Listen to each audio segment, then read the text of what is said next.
Thanks everyone for taking the time to join me today here. Much appreciated.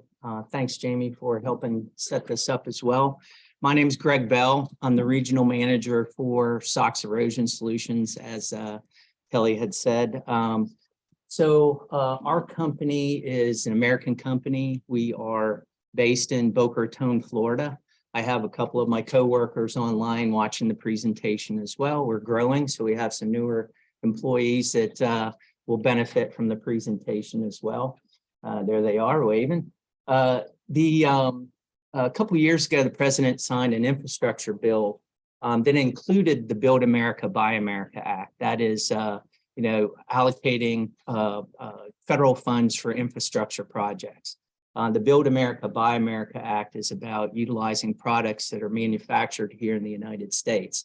So be safe in knowing if you have any projects that your funds have come from that infrastructure bill. Our products are made right here in the United States, and we do conform with that Build America, Buy America Act as well. I'd also say that if you would like to receive PDH credits or certificate from this presentation, the last slide will have a QR code that you can take your cell phones out and scan, and then fill out the information, and we can send you a certificate as well.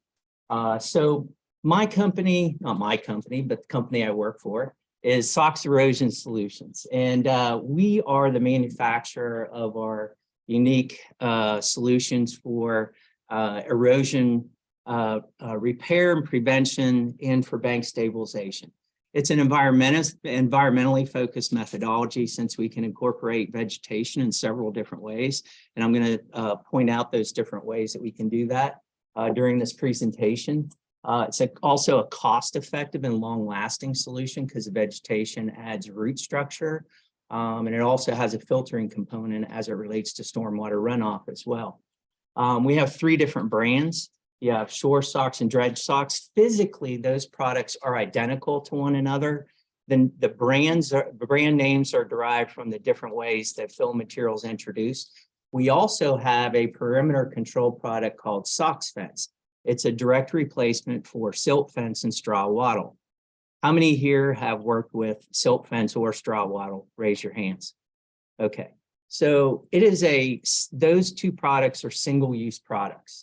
You use it once, they're deployed, and either it's pulled up and taken to a landfill, or in many cases, the contractor may actually leave it out in the field where it's been installed. It really depends from state to state what the requirements are from the DOTs as far as pulling up that product. Our SOX Fence product addresses a lot of the failures with silt fence as it relates to, if there's a straw, it blocks 96% of water flow. And debris flow. So it gets knocked over very easy, comes apart from the posts as well. And basically lots of maintenance associated with it and failures. Our system is actually reusable, and it has some design components that address a lot of the failures associated with silt fence and straw wattle. It comes in heights of 1, 2, and 3 foot heights. I'm mentioning all this up front because we're not going to have time to go over this. But the key feature is that it's a our system, SOX Fence, is a reusable perimeter control product. So you can actually pull it up, hose it off, store it, and then redeploy it elsewhere. So it's environmentally more conscious by the fact that it's reusable, and it's not either being left out in the field or being, taking up space in landfills. So what is my job as a regional technical manager is really to provide education, support and training to engineering companies. We want engineers to understand the science behind our systems, and we want you to understand the science behind our systems as well, so that it can be spec'd into any sort of erosion projects, or even flood mitigation as well. As you'll see, we do have a flood mitigation solution as well. I'm going to go ahead and start in this particular slide is a video showing we do work with a lot of golf courses, HOAs, municipalities, work with all levels of government at the municipal, county, and state levels. And this is actually a golf course. We do a lot of work with golf courses. This is in the mountains in Cashiers, North Carolina, a golf course called Sapphire Valley North in Cashiers.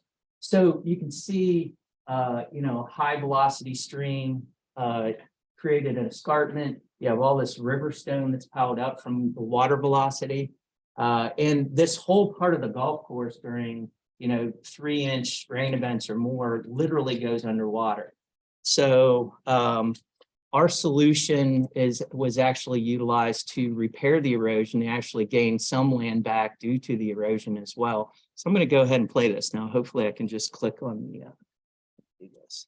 There we go.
So it's really a very simple solution for complex erosion problems. It can be tailored by our installers to meet the goals of the actual project location. We are the manufacturer. We don't sell it directly. We sell through a network of CSPs, what we call certified service providers, who do the installation work. I'll train on how to bid and spec, and I even do site surveys as well. We don't charge to come out and look at an erosion site to do a survey. And then I'll provide that information to the CSP to do the bidding and specing of the system with their labor as well. Really, it's a simple solution. It requires our dredge SOX or shore SOX material, anchors, and then fill material. We can introduce fill material in several different ways, and I'll show you those different ways in this presentation. And we can vegetate in several different ways as well. But it all culminates into an immediately stabilized living shoreline. So I'm going to start with talking about our dredge SOX, shore SOX product. So I'm going to hand out, I've got some samples here, very small samples, just to illustrate the roping channels and the material that I'll hand around. Sheriff, please pass it around. The material is a high density polyethylene material. The material is not biodegradable, so it's not going to break down into microplastics and go into the water body. The material itself is also inert. It's actually made from a double layer of the HDPE material. We have the roping channels sewn on all 4 sides, which we use for anchoring purposes, and I'll show you how we anchor those. You saw a little bit of it in the video, but I'll talk to you a little bit more about it as we proceed. The material itself is porous. It can capture particle sizes of fill material greater than 150 microns, but the whole idea of our system is it's non-impervious. It allows water to ingress and egress, so it's really considered a soft armoring solution. It can also be directly vegetated. You can lay sod directly on it, or you can cut into the material to put plantings directly into it as well. And then the ropes are a polycore filled quarter-inch diameter diamond braided rope as well. Now the anchors, we have a variety of different anchors that we can use to anchor the system in place. The anchors, most common anchor that's used is a 2x2 by 24-inch long piece of untreated yellow pine. On one end, you have a 45-degree bevel. The other end, you have a 1/2-inch diameter hole drilled 3 inches from the top. That 45-degree bevel, when you pound it into the ground, it actually angles away from the water body and acts like a fulcrum for an anchoring point. But it really depends on the substrate as to the type of anchor that would be utilized. We can use steel stakes. We can drill into rock and use steel stakes.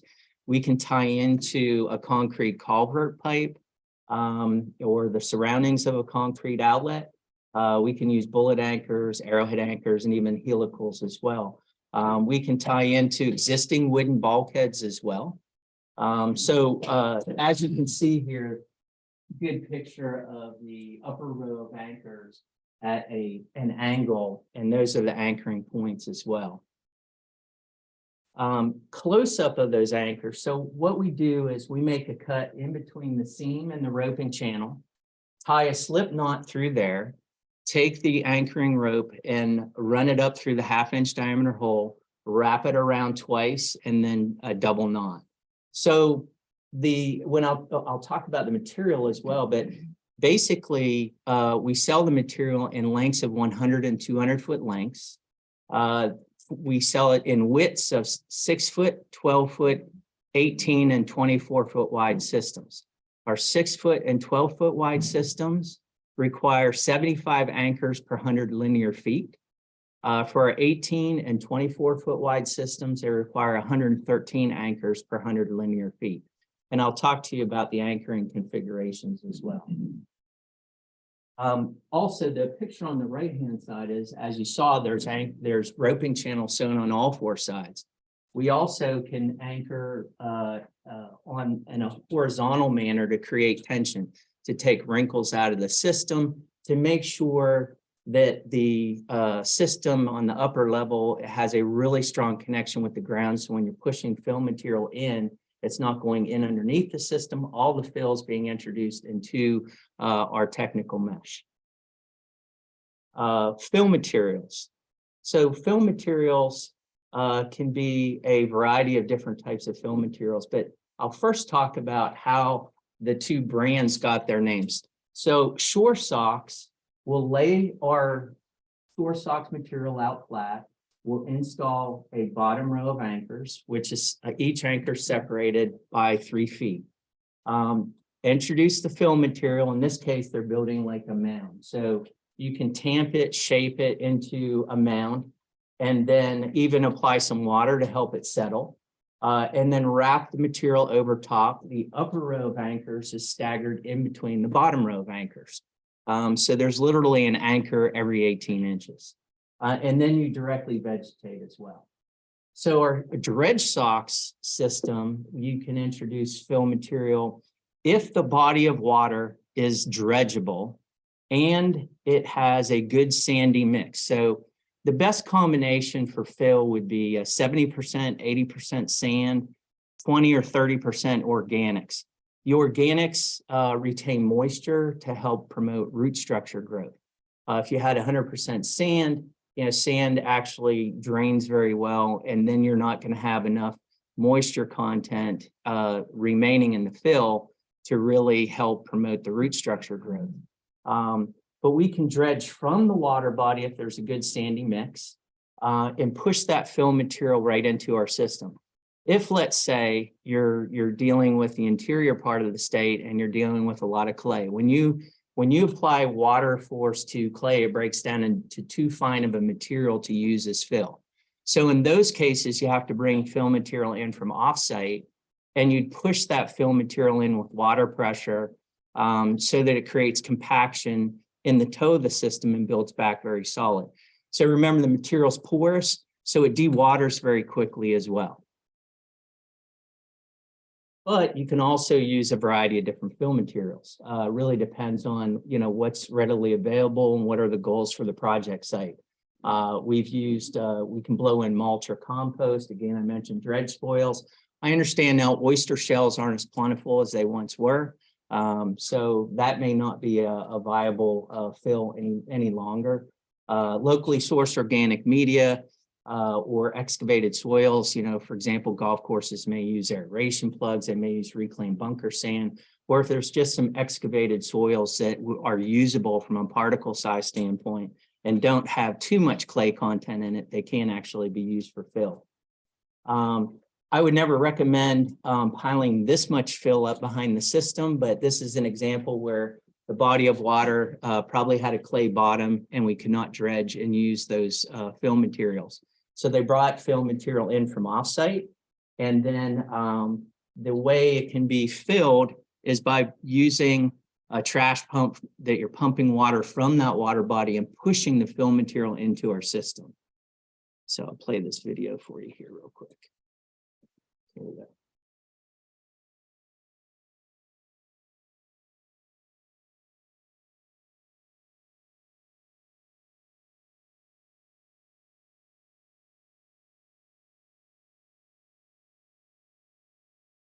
It dewaters very quickly, and all that fill, the water pressure creates compaction in the fill material, and it sets up very solid as well. If we have a site where there's access issues, where you can't get equipment to our system to really bring material in from off-site, there's a company out of Charlotte that we can work with. They have a patented truck from a company called Air Pump USA from California. They can actually pump dry fill material up to 600 feet. So I'll play this for you. So they're basically blowing this fill material in and then pushing that fill material in with water.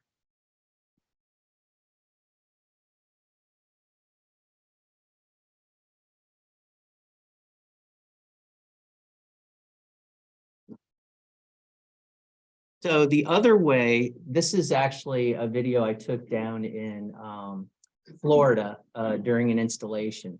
They use a dredger from a company called Truxor. It's actually an amphibious dredger that you can drive right off the bank into the water body.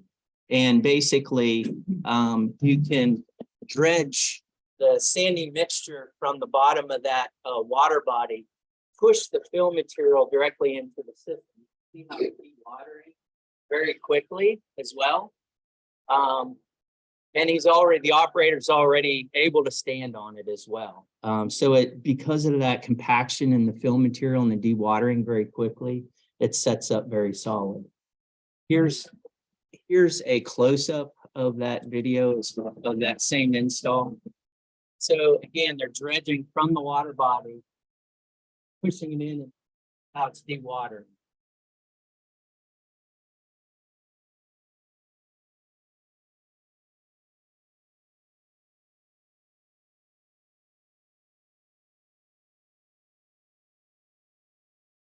So really, one of the quality control tests is actually just walking on the system, you know, after the installation, making sure that there's no, you know, bubbles or bouncy spots, that the fill material is all right underneath our mesh material. In this way, we're assuring that if you put sod or planting, it wouldn't be as applicable, but if you put sod or something on there and there was a air bubble underneath, the root structure suspended above the fill, so you're going to have a brown spot. So basically, this is a good illustration showing how some of these don't want to play. It's a video type, it's a little bit different. Okay. Well, anyway, he walks on this. It sets up amazingly solid when you have a good sandy mix of material. And this video is supposed to show you how they're walking on the system. It sets up very solid, making sure there aren't any bubbles. Then they can introduce more fill material to make sure it's complete. The last step is installing vegetation.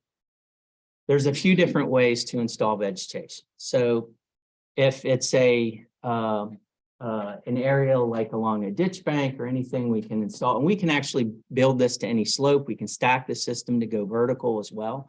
I'll show you how it can be stacked a little bit later on as well. To install sod, you do not need to put any soil on top of the system whatsoever. You can use bamboo chopsticks to where you have the rounded toe, the rounded edge, bamboo chopsticks to put into making sure that the sod is connected to the system, and then put the sod in behind it. And basically, this is what the root structure looks like. It grows right through the mesh material into the fill that we've introduced. This is actually an installation at a golf course where they had an irrigation line that blew, and they needed to lift up a piece of the installation to do work on repairing the irrigation line. So you can see how the root structure grows through. The added benefit to the combination of the fill material, the root structure, and the vegetation on top is that it's actually helping filter out from a stormwater runoff standpoint, removing some nutrients like your potassiums, your phosphates, your nitrates. So it actually is helping improve the quality of the water body as well. The other method is you can cut into the system. So I did spend 27 years in the material test business and working on establishing properties of physical properties of materials. The high density polyethylene has extremely good tear resistance. It does have good elastomeric properties to it as well. So for plantings, you can actually cut into the material. Depending on the plant, you can separate them 8 to 12 inches apart. You can use indigenous species of grasses, marsh grasses. The only place where we wouldn't want somebody to make a cut into is this rounded edge, the toe, because that's where you have that stress concentration of fill materials that's built up, and it sets up very solid. But it blends very naturally into the surrounding environment after day one. You can also put these plantings along the littoral shelf as well, so it blends together very nicely. This is an installation in Mount Pleasant in South Carolina that was done about 3 weeks ago. Just a small installation. It's a brackish pond. They planted iris close to the water's edge and then sod behind. So it's a great example of how both different methods of vegetation were used for this particular installation. Then we work with Auburn University Erosion and Sediment Control Test Facility. And a few years ago, we did an installation, a dredge SOX installation. This wedge that you see over here is where the system was installed. Now, this is an installation where I think we did not vegetate. We put some dry seed underneath it, but ultimately it ended up self-vegetating. It was just wild growth that adhered to the system, took over the system completely. I actually had to walk into the bank there to just take a picture of a little bit of the material that was still showing after it was self-vegetated. So from this, these are some drawings of the system to give you an idea of, how our system is installed. Again, as I mentioned, 100-foot and 200-foot lengths, but it can actually be cut to size. So if you have smaller projects under 100 feet long, the material can actually be cut to size as well. 6-foot, 12-foot widths require 75 anchors per 100 linear feet, as I mentioned before. 18 and 24-foot wide systems require 3 rows of anchors or 113 anchors per 100 linear feet. The bottom row of anchors is used to establish where the new shoreline is going to be. So what's unique about our system as well is that it can actually be used to regain lost land due to erosion. Let's just say we run into a lot of places where you'd only need 6 feet width product to actually halt the erosion. If it's permittable and you can gain lost land due to erosion, you can use a greater width, either 12 foot or 18 feet, to regain some lost land due to erosion. In many cases, it's not actually permittable. It depends on the water body, actually, as you would know better than I do here in Georgia. Every other bottom row anchor is also, there's redundancy in anchoring, is attached to a top row anchor as well. Also, if you look at the side picture over here, One of the nice features about the installation of our system is it doesn't require a whole lot of site prep work. You don't need heavy equipment. You really can install our system even all along. A lot of cases there's trees with root structures that are actually keeping the banks in place. Our system, you don't have to remove trees. You can install it around trees, pipes, and posts. You can even use it along a vertical escarpment as well. The material, as you saw, is very flexible. So when you're introducing the fill material, it actually shapes to the topography of the bank that it's being installed in. And then we also make sure that the toe of the system, the rounded toe, is resting underneath the water line to help prevent undermining from either wave action or water velocity if it's along the stream. Then you can install vegetation down to the water level. It really depends on the site. So I will run through some examples of different projects as well, so you can see some pictures. So here's some pictures. Actually, I put this slide together this morning in preparation for this meeting of some recent pictures that I've taken of other systems that are used for erosion repair. This was about 3 weeks ago up in Myrtle Beach. You can see the core logs. You're still going to have erosion coming down the slope, causing erosion behind the system.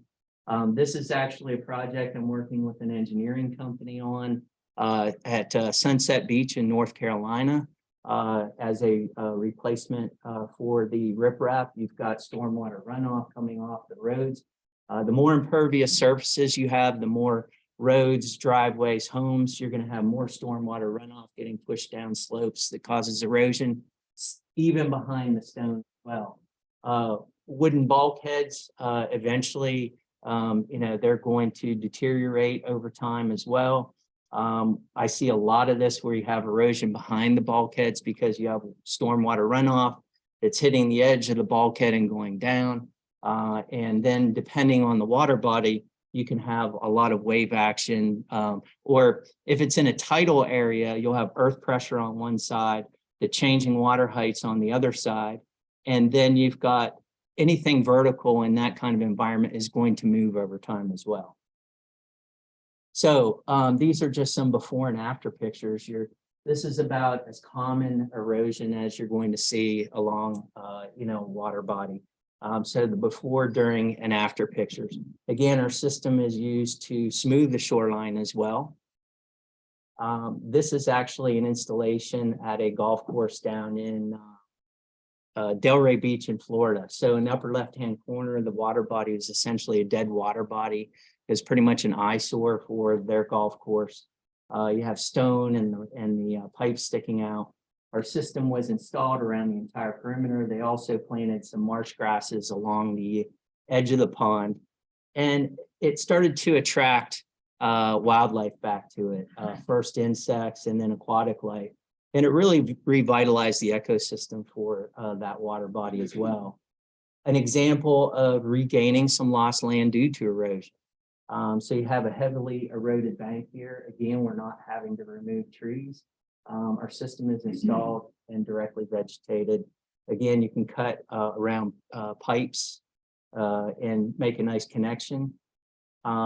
This is in New Orleans, where you have a heavily eroded bank. Again, you've got root structure from the tree that's really keeping the bank in place.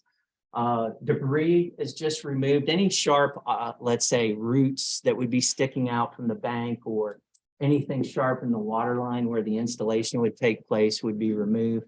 And then our system is installed. Volunteers came in afterwards and put plantings directly into it. I definitely want to get a picture of this now so that I could show the vegetation growth. From what I understand, you can't even see our system any longer. Heavily eroded bank along intracoastal waterway. You can see how the root structure is showing from all the trees. It's a great picture to show how the upper row of anchors can go up as far of the bank as we need to go to get to stable ground as well.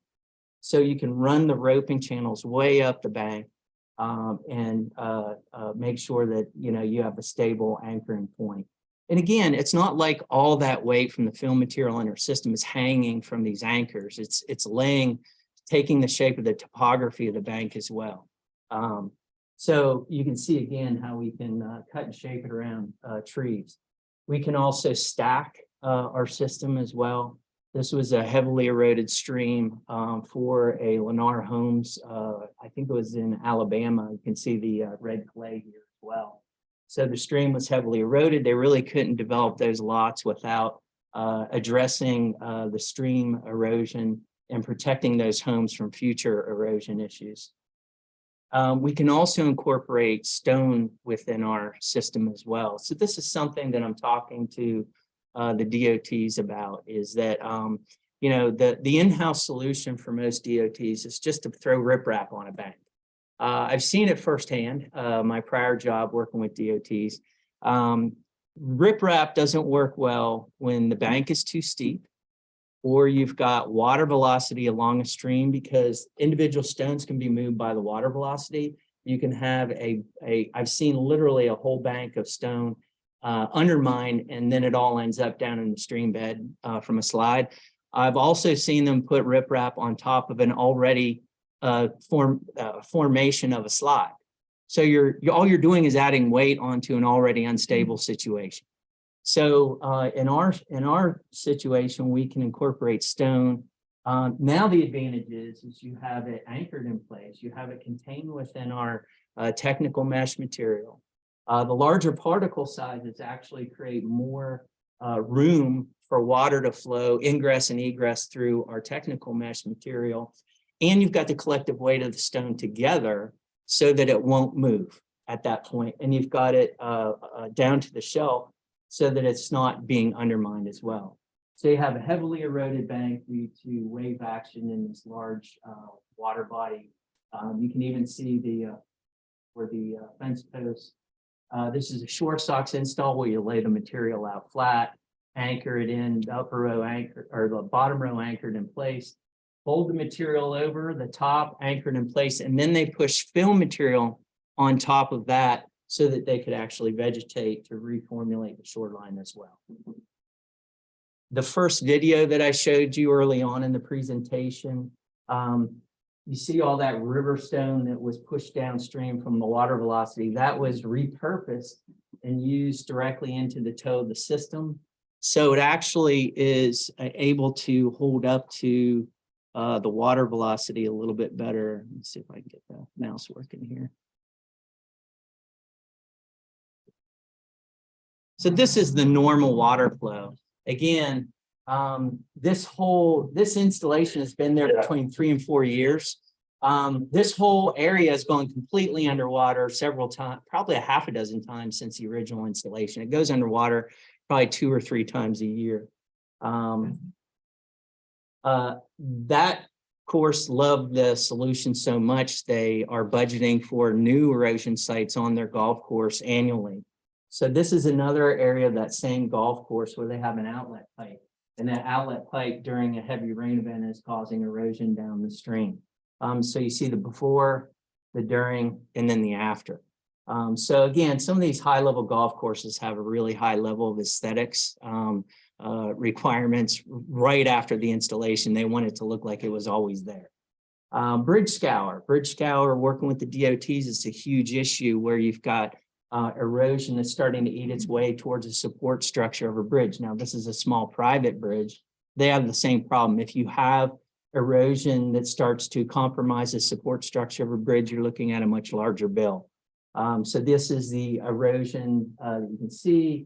Our system was installed, and then the after pictures, they extended the installation down the stream as well. We work with the University of Florida Whitney Test Lab facility. They had a heavily eroded bank along the intracoastal waterway.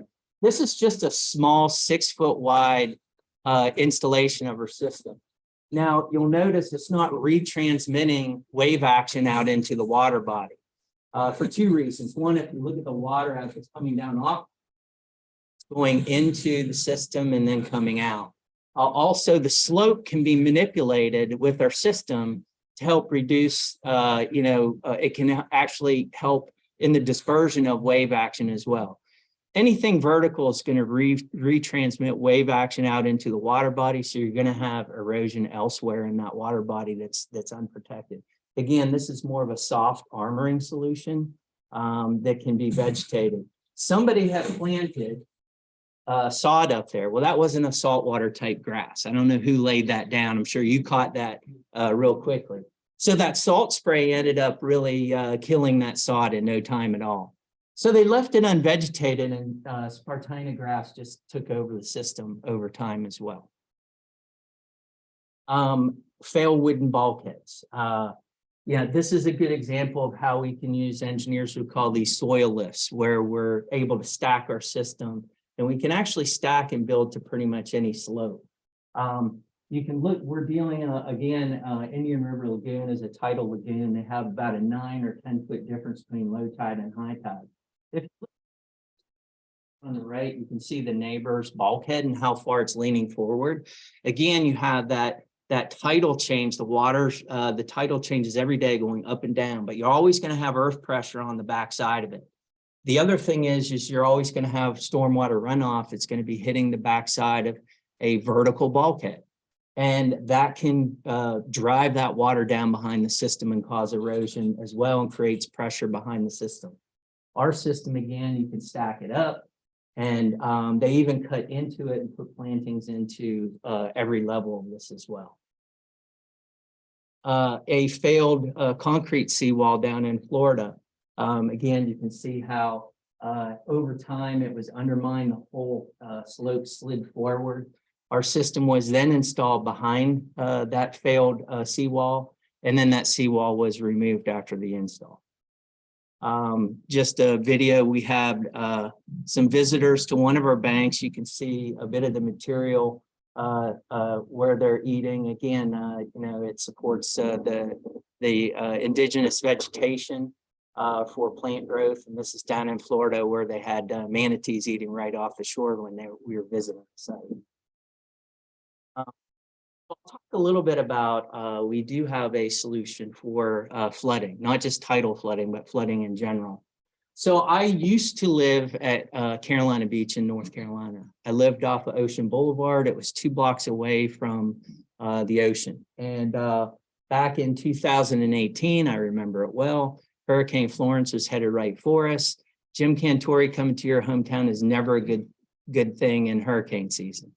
And so I moved because I was so worried about storm surge coming through the vehicle access point, because there was a vehicle access point 2 blocks away from us. But they also had other issues on the island from a flooding standpoint. On the north end of the island, on the intracoastal side, they have 9 lots that have no bulkhead, no nothing. So during full moon high tides and king tide events, the water creeps up into the main roadway. This is Canal Drive in Carolina Beach. And literally during a pretty strong king tide late last year, you're literally canoeing on the north end of the island on the streets. But this isn't just unique to Carolina Beach. I'm sure you've got tidal flooding issues here in Georgia. I live in Murrells Inlet now. Pawleys Island has problems as well. So we have a solution where you can deploy our product. If you lay 2 pieces of our material out flat, like a shore SOX, you leave space in between that's open. Anchor them in place. We use our perimeter control product called SOX fence in the middle to contain fill material. And then we introduce fill material. We can tamp it, shape it into a mound, wrap the material over top in this direction, anchored in place, wrap it in this direction, anchored in place, and then vegetate on top. So it's a solution for flood control or tidal flooding, or a flood mound that can be built in green space. Again, not applicable if you're on a hardened roadway or anything. We actually built a small example of this as a diversion berm last year, just prior to Auburn's field day at their sediment and erosion control test facility. Again, laying the material out flat in both directions, using the perimeter control in the middle, and then introducing fill, tamping it, shaping it into a mound, and then vegetating. So we tried to do dry seeding on 1/3, sod on 1/3, and then leaving it unvegetated for 1/3. Unfortunately, last spring, they had an extremely dry time and they didn't water the sod whatsoever. So it was pretty crispy brown by the time we came back. There was another vendor there that had a hydromulching system there. So we actually sprayed hydromulch on it to help promote self-vegetation quicker so that, seeds would adhere to it. And in talking to the professor there, it has actually started to self-vegetate pretty nicely. But we'll be back there for field day. It's like May 18th this year. So we'll get pictures of it after 1 year and see how well it's done from a self-vegetation standpoint. We can actually combine the two different types of our product as well, where, well, they're the same product, but as far as the way they're filled. So this is an example with a stream where there's been erosion. We do a dredge SOX install on the bottom, and then we did a shore SOX install on top where we laid the material out flat. We introduced the fill material, shape it into a slope, wrap the material up over top, and then anchor it in place and vegetate. We also, for fast moving streams, it's a similar type of an install. However, we can actually fill this whole bottom level with stone. And then put fill material into the next level above to slope down over top of it. The idea being that if you've got water velocity along the stream, the stone on the bottom is going to be more resilient, allow the water to ingress and egress between the stones. And then you can still vegetate by having the material on top with the fill pushed into it. A good example, I think this is outside of Houston, Texas. Houston, one of the largest cities in the country, I think the third largest city in the country. Tons of impervious surfaces, pushing stormwater runoff outside the city. This is 11 rows, again, soil lifts, 11 rows of our system, 75 feet high, used to stabilize the embankment. They tried to do a typical retention wall, and they found out very quickly it wasn't effective for stabilizing the bank. And then our system was installed. We can install our system around the outlet pipes as well, heavily eroded outlet and undermined. This is here in Augusta, Georgia. They noted that the water quality improved significantly after the installation. It was done around the entire perimeter of that retention pond as well. And then one of the other nice features of our system is that it's very modular. The city of Lauderdale Lakes, for example, down in Florida, you have the long canal structures. And they budget for 1,000 feet typically annually from their budget. Install 1,000 linear feet, sew up the ends, contain the fill material in the system, vegetate. The next year they budget for another 1,000 feet. Cut into the one end, connect directly into it, and continue on with it. So it's very modular, but the other feature associated with that is you can use that modular product concept also to right size it to fit someone's budget in any one fiscal year as well. So we work with HOAs or municipalities where, like this situation, they don't have enough, they have more erosion along their water structures and they have money from any one fiscal year to be able to fix. So our system's really nice in the fact it can be right sized to fit someone's fiscal budget as well. Also very easily repaired. So I don't know if this was a maintenance crew from the golf course or who this was, but they didn't set the parking brake for this vehicle they were using to drop off fill material at the site.